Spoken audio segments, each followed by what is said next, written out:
Rusi Force 150 Fi. Ilang buwan na nga lang pagkatapos ilabas ng Rusi itong Rusi Adventure X 150i, mayroon na ulit silang bagong i-release na unit. At ito nga yung nakikita nyo ngayon na Rusi Force 150. So Rusi Force 150i yung kanyang official name, official model unit name niya. Umpisa natin sa aesthetics nitong Rusi Force 150i. Makikita nyo dyan guys, yung kanyang mga headlight ay full LED, pati yung kanyang taillight and signal light are full LED. LED na po lahat yan. At tapos ayan, patusok-tusok din siya, so medyo kahawig din siya ng RFI pagdating sa kanyang headlight na projector headlight na rin to, naka-projector headlamp na. Pagdating naman dito sa harapan, dito sa panel gauge, kung makikita nyo, mas stylish yung kanyang LCD as compare sa Rusi Adventure X. Kasi Rusi Adventure X, blue lang siya na panel gauge. Ito, style tablet na siya. So makikita nyo dyan yung fuel gauge, andyan yung temperature gauge, andyan din yung kanyang RPM gauge, andyan din yung kanyang speedometer, temperature sensor, at saka yung trip meter and odometer. Isa sa nagustuhan ko dito sa panel gauge na to ay yung kulay. Black yung background ng panel gauge niya. Tapos yung mga display niya dito, yung mga icon niya dito ay parang teal or blue. Tapos may white din, may red din. So medyo mas colorful. Tsaka mas maraming contrast yung display nito as compare sa Rusi Adventure X 150i. Kasi yung Rusi Adventure X 150i natin, kulay blue lang yung panel niya and mostly basic lang yung nakikita nyo na kulay sa kanya. Blue and white lang. Pagdating sa kanyang handlebar, ito naman yung makikita nyo. Andyan, may mga switch din siya dyan ng passing, signal light, push button, kill switch, mga hazard niya. Yan. Sa handlebar niya, dyan mo makikita yung kanyang USB charger. Andyan yung charging port niya sa may bandang gitna. So pag maglalagay kayo ng cellphone sa handlebar, so mas maiksi na lang yung travel ng cord na kailangan. Unlike dito sa Rusi Adventure X 150, dito sa may bandang harapan, sa may gilid, bandang gilid ng panel siya nakalagay. Tapos itong handlebar niya ay hindi naka-naked. So maxi style kasi to. So most likely kagaya ito sa mga NMAX, kagaya sa mga RFI yan. Ganyan yung itsura ng RFI, ganyan yung style na mahaba at mataas. So yung style talaga ng seating position dito is almost same sa RFI at sa NMAX. Kapag itinaw naman natin yung pansin nito sa may bandang baba, makikita natin na yung bulsa niya, yung kanyang side pocket ay dalawa. May left and right side pocket siya. So mas madami kong malalagay sa kanya sa harapan. Pwedeng lagyan ng papel, pwedeng lagyan ng wallet, pwedeng mailagay ng cellphone kapag mag-charge ka na wala kang cellphone holder. Pwede mo siksik dyan. Dating naman sa engine, pareha sila ng Rusi Adventure X 150i ng engine. So 150cc, liquid cooled, 4 valves, and talagang identical. Pati yung kanilang mga CVT cover, ito, yung crankcase, lahat. Yung mismo engine talaga ng Rusi Adventure X 150i, yung naka-intact dito or yung naka-install dito sa Rusi Force 150i. So parang ginaya nila si Honda, di ba? Si Honda, yung Honda ADV 160, parehas nilang makina sa Honda ADV ay Honda PCX 160 at saka sa Click 160. Pagdating naman sa performance, yung ganyang klaseng engine ni Rusi Adventure X, talaga namang nasubukan ko na yan. Maganda naman yung hatak niyan at solid yung torque. Talagang matorque yung motor na yan. Given na 150cc siya, tapos 4 valves, ay hindi siya malakas sa gas guys. Kasi kung mapapanood nyo yung aking fuel consumption test or yung gas consumption test natin dito sa Rusi Adventure X 150i natin, nakapaglabas tayo dito ng 39 to 42 kilometers per liter nung tinest out natin siya nung nag-ride tayo sa Batangas.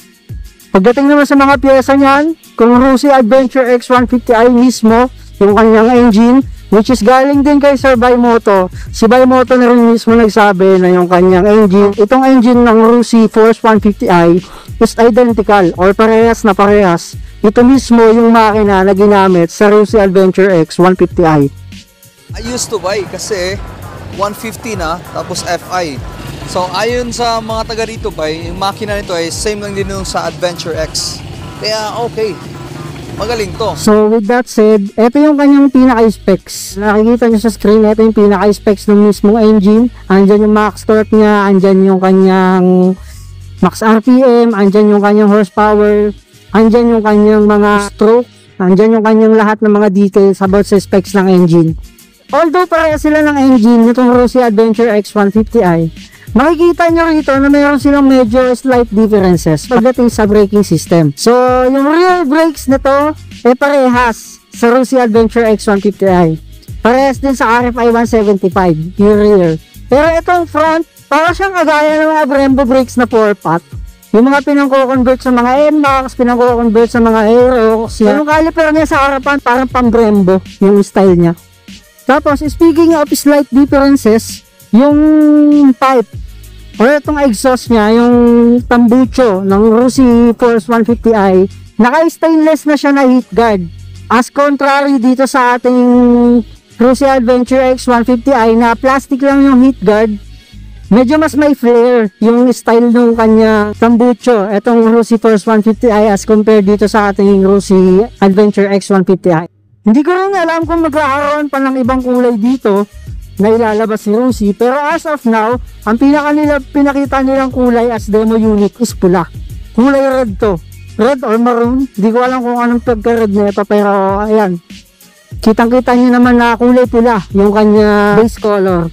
Pagdating naman sa wheel size, parehas na Rusi RFI 175 yung kanyang specs ng gulong. So, 110 by 70 by 13 yung harapan.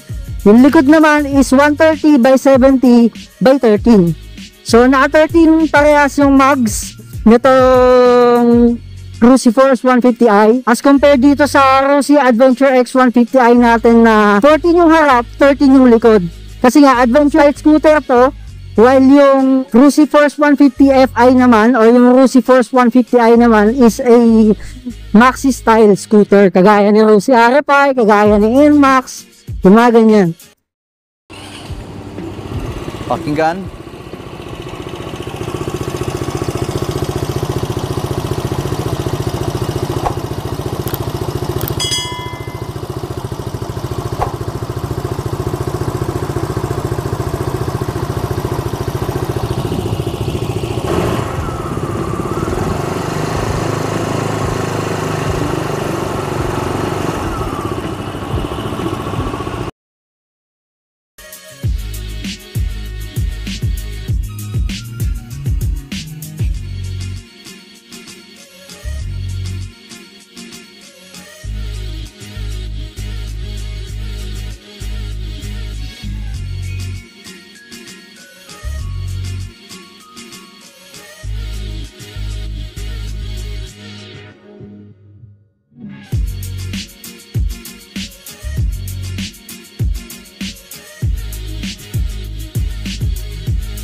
Ano ba yung mga sana ay maasahan natin dito at yung dapat na maasahan natin dito sa motor na to.